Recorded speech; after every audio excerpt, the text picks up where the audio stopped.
السلام علیکم خواتین و حضرات، حسب حال کے ساتھ آپ کا میزبان جنید سلیم. شو میں میرا ساتھ دیں گی ناجیہ بیگ اور اس پروگرام کی جان عزیزی. السلام علیکم ناظرین. السلام علیکم. یار میری بات سنو، میں جس بھی سیگمنٹ میں فتح حاصل کر لیتا ہوں تم گھبرا جاتے ہو. اب یہ شاعری والے سیگمنٹ میں نے فتح حاصل کی یار، تم نے وہ کرنا ہی چھوڑ دیا ہوا ہے. ایک منٹ ٹھہر جاؤ، شاعری والا سیگمنٹ بھی کر لیتے ہیں، لیکن یہ تمہیں کس نے سرٹیفکیٹ دیا کہ تم فتح حاصل کر رہے ہو؟ ہمارے محلے میں بڑا مشہور شاعر ہے Akhtar Dilgir, part time lady tailor بھی ہے وہ. کل میں اس سے تمہاری پرجائی کا سوٹ لینے کے لیے گیا ہوں تو اس نے کہا کہ سوٹ کی بات چھوڑو، یہ خدا کا واسطہ ہے شاعری پر کوئی رحم کھاؤ. تو یہ تو اس نے تمہاری بے عزتی کی ہے. بے عزتی کیسے ہو گئی؟ کسی بڑے آدمی سے رحم کی اپیل کرتے ہیں. اس نے مجھے بڑا شاعر مانا تو اس نے رحم کی اپیل کی ہے. چلو ٹھیک ہے، ہاتھ کنگن کو آرسی کیا، آج دو ہاتھ ہو جاتے ہیں. اور ٹھیک ہے، تم آرسی کی بات کرتے ہو، ہاتھ کنگن کو پیپسی کیا، چار چار ہاتھ کر لیتے ہیں. اچھا پہلے خبروں کی طرف تو ہو نا. چلو ٹھیک ہے ناظرین، اپنے قریب پھول اکٹھے کر لیں ٹیلی ویژن کے اوپر پھینکنے کے لیے، چونکہ آج میرا اور جنید سلیم کا ادبی دنگل ہوگا. استغفر اللہ، ادب پہ یہ وقت بھی آنا تھا. ہائے ہائے ہائے، کیا خوش نصیبی ادب کی، تیرے صدقے جاؤ. کیا بیچارہ ادب پہ ادبوں کے اتنے چڑھا ہے. نہیں تم اتنا بھی نفس کسری سے کام نہ لو، میں بھی سناؤں گا کلام، فکر نہ کرو. عمران خان کا کہنا ہے کہ نون لیگ اور پیپلز پارٹی کی انتخابات میں حیثیت تانگا پارٹیوں جیسی ہوگی. خان صاحب کی ٹون بدلتی جا رہی ہے. خان صاحب میرا خیال ہے یہ ہلکا سا بریک پہ پیر رکھیں جناب. ٹھیک ہے آپ نے 2-3 جلسے اچھے کر لیے ہیں، مگر اس کا یہ مطلب نہیں کہ آپ 2 بڑی پارٹیوں کو سیدھا ٹانگا پارٹی کہہ دیں. کل تک تو وہ آپ کی پارٹی کو ٹانگا پارٹی کہتے تھے. ان کے ٹرالے سے اتر کے اگر 2-3 سواریاں آپ کے ٹانگے پہ چڑھ گئی ہیں، ٹھیک ہے آپ کا ٹانگا بھی ٹرالا ہو گیا ہے، مگر دوسرے ٹرالے اب آپ کو نظر آنا ہی بند ہو گئے حضور. ایسے نہ کریں کہیں یہ نہ ہو کہ کل کو وہ کہہ دیں کہ بھائی جی عمران خان کی ٹرالا پارٹی میں انجن کسی اور کا لگا ہوا ہے. یہ کیا بات کی ہے تم نے؟ ذرا میرا دل کیا تھا کہ انٹرنیٹ پہ اپنی بےزتی تو کراؤں. کتنا ڈرتا ہے بھائی عمران خان صاحب کی شان میں اگر کوئی گستاخی کر دینا تو انٹرنیٹ پہ لوگ چھتر و چھتری ہو جاتے ہیں. ہائے ہائے ہائے. یہ تمہارا یا میرا نہیں، تمام اینکرز کا المیہ ہے. ہاں جی، اب میرے منہ سے فکریں نکل جو گئے ہیں 2-3. ناظرین بےزتی کرنے کے لیے ایڈریس نوٹ کر لے، facebook.com/hasbehaal.official. اور مہربانی فرما کے بےزتی شروع کرنے سے پہلے یہ ضرور لکھے ڈیئر جنید سلیم. جو بےزتی کرتے ہیں نا وہ ڈیئر نہیں لکھتے صاحب. اچھا جنیدہ لکھتے. یقین کرو کہ جتنی مرضی اخلاص اور درد مندی کے ساتھ عمران خان صاحب کی خدمت میں کچھ عرض کرو، لیکن فیڈ بیک میں پڑھنے کو وہ کچھ ملتا ہے کہ کاروں میں سے دھواں نکلنے لگ جاتا ہے. شکر ہے بھائی مجھے انٹرنیٹ کھولنا ہی نہیں آتا. مجھے صرف کنڈی کھولنی آتی ہے، یا بوتل کھولنی آتی ہے، یا تسمے کھولنے آتے ہیں، یا اچانک کہیں عباسی آ جائے تو منہ کھولنا آتا ہے. اچھا چلے عزیز صاحب اگلی خبر سن لیں. جی. پی آئی اے میں اعلیٰ عہدوں پر فائز زیادہ تر افسروں کی تعلیم انٹرمیڈیٹ ہے. اللہ، انٹرنیٹ پی آئی اے میں بھی افسر لگا ہوا ہے. انٹرنیٹ نہیں، انٹرمیڈیٹ. اچھا 12 پڑھے ہوئے. نہیں تو اس میں بھی کوئی بری بات نہیں ہے. اگر دیکھو پی آئی اے کے بیڑے گھر سستے اور کم پڑھے لکھے افسر کر رہی ہیں تو مہنگے اور زیادہ پڑھے لکھے رکھنے کی کیا ضرورت ہے؟ وہ کیا کسی دانشور نے اپنے 72ویں ڈرامے میں فرمایا ہوا ہے، جب چھوٹا سپیکر جو آواز پہنچاندہ سی تو بڑے رکھن کی لوڑ. کس رستو کا کال ہے یار ہمیں یاد پہ نہ اتر آیا کرو، خبر پہ ڈسکس کرو. اچھا جی کریں. کوئی ایسی بات نہیں اگر انٹرمیڈیٹ افسر لگے ہوئے ہیں تو جو آج کل پی آئی اے نے لاہا عمل اختیار کیا ہوا ہے اس میں پڑھے لکھے بندے کی کیا ضرورت ہے جی؟ اچھا کوئی ایسی بات نہیں. پی آئی اے کی تیاری گراؤنڈ کر رہے ہیں نا، وہ ان پڑھ بندہ بھی کر سکتا ہے. یہ ان پڑھ بندے ہی ہوتے ہیں جو آسمانی پنگوڑا اوپر سے نیچے بھی لے آتے ہیں. یہ جائیوں کی خرید و فروخت میں کمیشن لینے کے لیے کیمبرج کا پڑھا لکھا ہونا ضروری نہیں ہے. یا جائیوں میں چوہے پکڑنے کے لیے بندہ آپ کہے جی ہمیں انگلش بندے ہی رکھو. میں انگلش بندے سے تو چوہا ویسے ہی نہیں کھڑا ہوتا بیچارہ, وہ پیچھے پیچھے دوڑتا ہے, stop stop stop stop it stop it. چوہا نہیں سنتا, چوہے کو انگریزی نہیں آتی. اچھا پی آئی اے کے چوہوں کو ان پڑھ بندہ ہی پکڑ سکتا ہے. جب وہ آئی لگاتا ہے نا, کھلو تیرے سائیں مار کے, چوہا فوراً کھڑا ہوتا ہے. میرے تک ہی نہیں, میرے سائیوں تک نہیں پہنچی, پھر دڑکی لگائی. میں نہ ہوتا تو ریل کا پہیا کب کا جام ہو چکا ہوتا. وفاقی وزیر غلام احمد بلور کا فرمان. ماشاءاللہ, پی آئی اے کے بعد ریلوے کا ایک پڑھا لکھا بندہ. پڑھے لکھے یہ یار, ایویں فیون نہیں بولتے, صحیح کہہ رہے ہیں وہ, انہوں نے پہیا جام نہیں ہونے دیا, پاویں الٹا چلایا, جام نہیں ہونے دیا. جتنی ریل گاڑیاں کھڑی ہو گئی ہوئی ہیں, تمہیں کیا اندازہ کہ ان کے پہیے جام ہو گئے ہیں؟ نہیں نا, ریل گاڑیوں کو اینٹوں پہ کھڑا کر دیا ہوا, پہیے اتار لیے ہوئے. اچھا, اب ڈرائیور سرے سرے آ کے ان پہیوں کو پلیٹ فارم کے اوپر سوٹی سے چلاتے ہیں. کئی سیانے ڈرائیوروں نے تو اپنی تنخواہ پوری کرنے کے لیے ان پہیوں کی آٹا پیسنے والی چکی بنا لی. پہیا جام نہیں ہونے دیا, تڑا تڑ چلا رہے ہیں, بلکہ ریلوے کا نام اونچا رکھنے کے لیے ساتھ ہوائی بھی نکال رہے ہیں. بم چک بم چک بم چک بم چک بم چک بم چک پام, بم چک بم چک بم چک بم چک بم چک بم چک پام. خواجہ سراؤں کی مختلف انجمنوں نے مشترکہ طور پر بسنت سے پابندی ہٹانے کا مطالبہ کر دیا. آنکھوں آنکھوں میں الجھی ڈور, لگا پیچا تو مچ گیا شور, کہ دل ہوا بو کاٹا, کہ دل ہوا بو کاٹا. صدقے جاؤں اتنا اچھا تہوار بند کر دیا. آئے شباز شریف صاحب کھولو ساڈیاں خوشیاں. آئے صدقے جاواں کی مزے ہوندے سن بسنتاں دے, سیخاں تے ٹکے تے کوٹھیاں تے خسرے چڑھے ہوندے سن.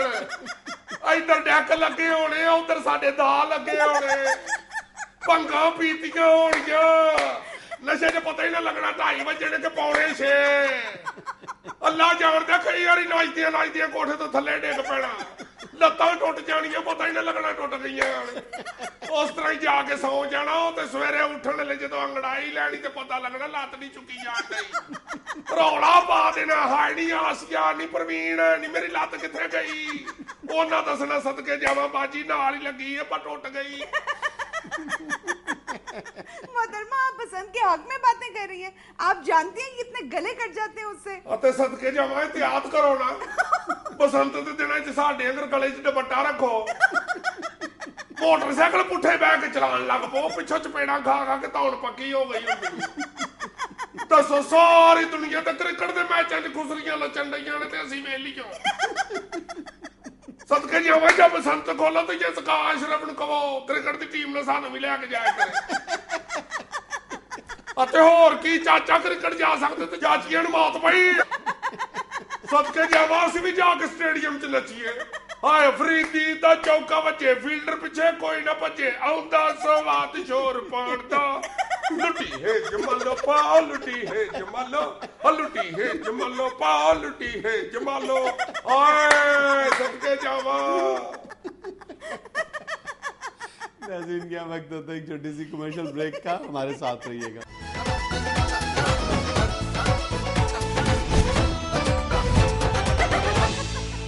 اچھا یار, میں آج تمہیں چند تصویریں دکھانا چاہتا ہوں اور تم سے پوچھوں گا کہ یہ تصویریں کہاں کی ہیں.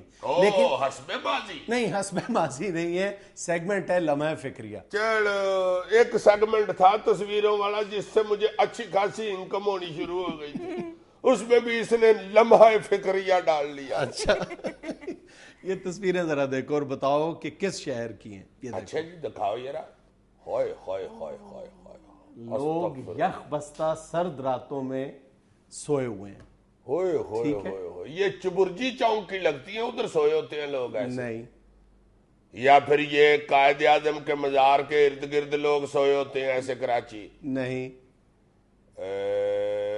دیکھو تو صحیح, پہچانو تو صحیح. او آئی سی, یہ تو اپنی موٹر وے کے کسی پل کے نیچے لوگ سوئے ہوئے. ہے تو یہ موٹر وے کے نیچے کی تصویر, لیکن یہ ہماری موٹر وے نہیں ہے, یہ برطانیہ کی معروف شارع M4 کے فلائی اوور کے نیچے کی تصویر ہے. ہے جی، اور بے گھر لوگ سردیوں کی یخ بستہ راتوں میں بے یار و مددگار سوئے ہوئے ہیں بیچارے. ہائے ہائے ہائے ہائے ہائے ہائے یار، یہ انگلینڈ میں بھی اتنی غربت پھیل گئی ہے کہ بیچارے گورے پلوں کے نیچے سونا شروع ہو گئے. ہاں، لیکن اگلی بات تو سنو، یہ گورے نہیں سوئے ہوئے، یہ میرے اور تمہارے بھائی بچے سوئے ہوئے ہیں بیچارے، جو انگلستان گئے ہیں تعلیم کے اصول کے لیے یا تعلیم کی آڑ میں گئے ہیں اور وہاں پر بیچارے خوار ہو رہے ہیں اس طرح. پاکستانی اسٹوڈنٹ، یار یہ دیکھو بیچارے بچے، پاکستانی بچے ہیں یار. ہائے ہائے ہائے. اور یہ تصاویر بھی کسی پاکستانی اخبار میں شائع نہیں ہوئیں، بلکہ جو معروف برطانوی اخبار ہے ڈیلی میل، اس نے آج یہ ایک انتہائی دردناک قسم کے مضمون کے ساتھ یہ تصاویر شائع کی ہیں. اور خبر یہ ہے تمہارے لیے میرے لیے کہ یہ M4 کا فلائی اوور، یہ ایک فلائی اوور کی تصویر ہے. کئی وہاں پر انگلینڈ میں فلائی اوور ایسے ہیں جن کے نیچے ہمارے جو بہن بھائی ہیں وہ اسی طرح بیچارے راتیں گزارنے پر مجبور ہیں. بہن بھائی میں اس لیے کہہ رہا ہوں، بچے بچیاں میں ہمارے اس لیے کہہ رہا ہوں کہ صرف وہاں پر میل سٹوڈنٹس نہیں ہیں، فیمیل سٹوڈنٹس کی ایک بڑی تعداد اس طرح کی زندگی گزارنے پر مجبور ہے. تم امیجن کر سکتے ہو؟ ہائے ہائے. اور میرا خیال ہے یہ سارے بیچارے وہی ہیں جو اسٹوڈنٹ ویزے لگوا کے ادھر جاتے ہیں محنت مزدوری کرنے. اور یہ M4 کے نیچے جو طالب علموں کا گروہ رہائش پذیر ہے اسے لٹل پنجاب کہا جاتا ہے. اس جگہ کو، اس ٹھکانے کو لٹل پنجاب کا نام اس لیے دیا گیا ہے کہ یہاں پر جو رہائش پذیر طالب علم ہیں ان کی اکثریت کا تعلق ہمارے پنجاب سے ہے. ہوئے ہوئے ہوئے ہوئے. تو یہ کوئی کام کاج نہیں کرتے، یہ کھاتے پیتے کہاں سے؟ یہ تعلیم کے نام پر وہاں پر گئے ہیں، نہ یہ وہاں پر تعلیم حاصل کر رہے ہیں، نہ ان کے پاس کوئی روزگار ہے. کھاتے پیتے کہاں سے ہیں؟ اس کا جواب انتہائی دردناک ہے کہ یہ تمام طالب علم یا تو مسجد سے اپنا کھانا کھاتے ہیں یا کسی گردوارے سے یا کسی مندر سے. 3 وقت کا کھانا یہ لوگ بیچارے اس طرح کھاتے ہیں. بڑی بری حالت ہے یار وہاں پہ. مجھے چند دوستوں نے باتیں سنائی ہیں، ایمان سے میرے رونگٹے کھڑے ہو گئے. وہ کہتا ہے یہ خدا کے واسطے روکو کسی طریقے سے ان بچوں کو، پاکستانیوں کو سمجھاؤ کہ یہ اسٹوڈنٹ ویزا، چلو جن کے پاس ایسی حیثیت ہے، پیسہ ہے، جو بچوں کو اپنے پیسے سے باہر پڑھانا چاہتے ہیں، وہ جائیں ضرور، جا کے وہاں ہاسٹلوں میں رہیں، اچھے طریقے سے تعلیم حاصل کر کے آ جائیں. یہ بھول جائیں اب کہ وہاں اسٹوڈنٹ ویزے پہ جا کے آپ رزق روزی کما سکتے ہیں اور پیچھے گھر والوں کے پاس بھیج سکتے ہیں. یہ نہیں اب ادھر ہو سکتا، چونکہ وہ بتا رہے تھے کہ ادھر بیچارے بچے اسٹوڈنٹ ویزا لگا کے چلے جاتے ہیں ادھر یہ حالت ہو گئی ہوئی ہے کہ قانون سخت سے سخت ہوتا جا رہا ہے. بالکل. پہلی بات تو تم حیران کن یہ سنو گے کہ 3000 کالج ہے وہاں پہ، جس میں سے سنا ہے گورنمنٹ جو ہے وہ 2800 کالج بند کر رہی ہے، صرف 200 کالج باقی رہ جائے گا. اب وہ جو باقی 2800 کالج بند ہو رہا ہے اس میں پتہ نہیں کہاں کہاں سے ادھار اٹھا کے یہاں سے زیور بیچ کے انہوں نے ادھر بیچاروں نے فیسیں جمع کرائی ہیں. کیونکہ یہاں سے فیس جمع کرا کے جا کے پھر بتاتے ہیں جی داخلہ ہو گیا ویزا دے دے، اور وہ ویزا دے دیتے ہیں. اب جب وہ 2800 کالج بند ہو جائے گا تو کتنا زیادہ نقصان ہوگا ان غریب بچوں کا، غریب والدین کا. پھر وہاں پہ جب چلے جاتے ہیں، اب قانون سخت کیا ہو گیا، پہلے 20 گھنٹے ایک ہفتے میں کام کر سکتے تھے اسٹوڈنٹ، اب انہوں نے 20 سے 10 گھنٹے کر دیے. اور مجھے یہ بتانے والے بتا رہے تھے کہ وہ یہ 10 گھنٹے بھی ختم کر رہے ہیں، اسٹوڈنٹ کام کر ہی نہیں اور سکتا. اس کے علاوہ کام ملنا بھی بند ہو گیا. پہلے پاکستانیوں یا جو تیسری دنیا کے ممالک کے اسٹوڈنٹس وہاں پہ جاتے تھے ایک ہی جاب سنتے تھے نا کہ پیٹرول پمپس پہ کام کر لیتے ہیں یا وہ شاپنگ سینٹرز میں سٹورز پہ کام کر لیتے ہیں. اب ان کو بھی پتہ ان میں سے اکثریت ایسے طالب علموں کی ہے جو جعلی دستاویزات ہیں، جن کے پاس یا کسی قسم کی کوئی دستاویزات ہے ہی نہیں ہے، وہ بلیک میل کرتے ہیں، نوکری دیتے نہیں ہیں، دیتے ہیں تو انتہائی کم اجرت دیتے ہیں. یہ تو پرانی باتیں ہیں. جعلی کاغذات نہ بھی ہوں، جب یہ بتاتی ہے نا جی ہمارے پاس اسٹوڈنٹ ویزا ہے، اب وہاں پہ پہلے یہ چلتا تھا کہ ٹھیک ہے ہم تمہیں 20 گھنٹے کی بجائے 40 گھنٹے کام کرائیں گے، مگر تمہیں ہم 100 پاؤنڈ دیں گے، 250 پاؤنڈ نہیں دیں گے. جاب کا 250 پاؤنڈ بنتا ہے جو ان سے کروا رہے ہیں، 100 پاؤنڈ پہ بلیک میل ہو کے وہ بیچارے ادھر کام کرتے تھے. اور سنو یار، اب یہ ہو گیا کہ اب گورنمنٹ نے وہاں پہ چھاپے مارنے شروع کیے. اب جو بچہ نجائز ادھر کام کرتا ہوا نظر آ جاتا ہے، یعنی کہ قانون کے مطابق وہ وہاں پہ اتنے ٹائم سے زیادہ کام کر رہا ہے، وہ جو آنر ہے اس سٹور کا یا پمپ کا، وہاں ایٹ دا سپاٹ اس کو 10,000 پاؤنڈ جرمانہ کرتے ہیں. چاروں طرف خوف و ہراس، مایوسی، نا امیدی. اور اس سے بھی زیادہ تمہیں ایک افسوسناک رجحان بتاؤں جو وہاں پر ہمارے طالب علم جو اختیار کرنے پر مجبور ہو رہے ہیں. یعنی وہاں پر اپنے سٹے کو لیگلائز کرنے کے لیے بعض وہ اس طرح کا طرز زندگی اختیار کرنے پر مجبور ہو گئے ہیں جن کے تصور سے بھی رونگٹے کھڑے ہو جاتے ہیں. گناہ کبیرہ. یعنی وہ لوگ وہاں کی شہریت حاصل کرنے کے لیے، اسائلم حاصل کرنے کے لیے وہ کچھ کرنے پر مجبور ہیں کہ میں یہاں پر بیان بھی کرنا اس کو مناسب نہیں سمجھتا. ابھی اس سیگمنٹ کے آغاز سے پہلے میں نے اپنے ایک دوست کو فون کیا کچھ معلومات لینے کے لیے، تو اس نے وہاں پر ایک بچی سے میری بات کروائی ہے. میں تو اس کی پوری بات سننے کا بھی متحمل نہیں ہو سکتا. اس نے جو مجھے وہاں پر بتایا کہ اس کے ساتھ وہاں پہ کیا بیتی ہے. یعنی وہاں پر اس کے سٹے کو لیگلائز کرنے کے لیے اسے کیا کیا آپشنز دی گئی ہیں. شرمناک. ہوئے وہ یہ کہہ دیتے ہیں نا بچے ادھر کے جی یہ ہمارے معاشرے میں ہمارے مذہب میں چونکہ جائز نہیں ہے، الاؤ نہیں ہے، اس لیے ہم وہاں نہیں رہ سکتے، ہمیں ادھر رہنے کی اجازت ہے، ہم تو اس طرح کا طریقے زندگی گزار. بالکل ان کا اس مکروہ عمل سے دور تک بھی تعلق نہیں ہوتا، لیکن صرف وہ اپنے سٹے کو لیگلائز کرنے کے لیے یہ موقف اپنانے پر، یہ مکروہ موقف اپنانے پر مجبور ہو رہے ہیں. یار یہ ظلم و ستم تو ہمارے معصوم بچوں کے ساتھ ادھر ہو رہا ہے نا.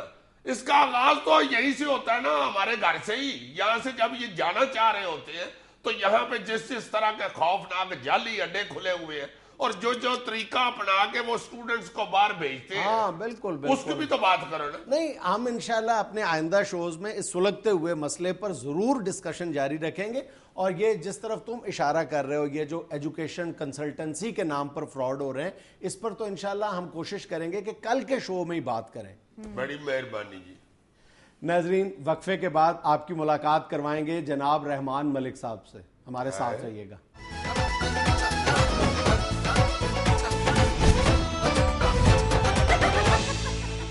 ناظرین، آج پہلی بار ہمارے ساتھ ہیں ملک کے ہونہار وزیر داخلہ جناب رحمان ملک صاحب.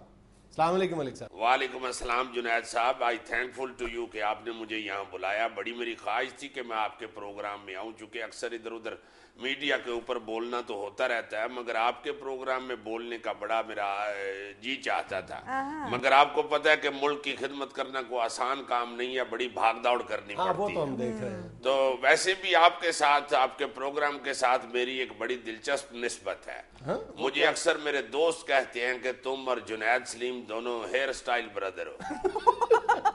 شکر ہے کوئی اور نسبت نہیں تلاش کر لیا.